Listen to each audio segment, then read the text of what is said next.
Well, major development in the CJP protest row. The CJP will convene its National Working Committee meeting tomorrow to decide the future course of action over the FIR issue. The meeting comes amidst allegations that the government has backtracked on its earlier promise to revoke FIRs registered against protesters.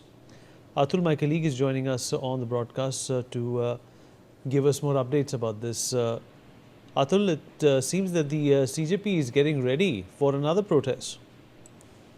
Well, yes, the CJP is getting restless over what it alleges that the government is backtracking from its promise that it made initially when the CJP called off its 36-day-long protest at Jantar Mantar. Now what we're getting to hear is that, the CJP has called for a National Working Committee meeting on Monday, which is tomorrow, to decide on the next course of action. The party has, also accused the central government of breaching of trust. Vishwasghat is the word that they have used when it comes to, allegations that the government has backtracked on the promises regarding questioning of the FIRs that was lodged against student protesters. Now, the CJP, the initial understanding between the union government ministers as well as CJP was, that the government would withdraw all the FIRs against the young protesters, and any sort of punitive actions in the future is something which would also be avoided. But that seems to have not have happened, and that has, not gone well with the CJP, and they have now, after threatening the government of, relaunching a protest, what they have come up with is that a statement that they have, issued that says that, they would be, convening a meeting on Monday, and then they'll decide the future course of action.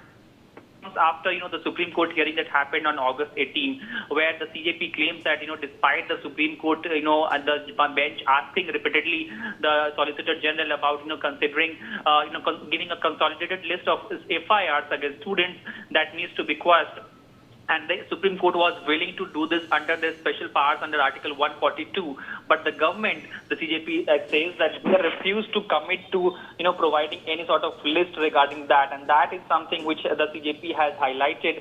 And they have said that, all the options for the CJP remain open. If the government continues to delay its commitment, then the party will launch another peaceful and full-scale nationwide agitation. Now, this has, the CJP has, in fact, also, urged for directives telling students, youth groups and volunteers across India to remain prepared for immediate mobilization based on the outcome of tomorrow's meeting that is all set to happen. So all eyes are on that meeting that will happen on Monday in the between the working committee of the CJP.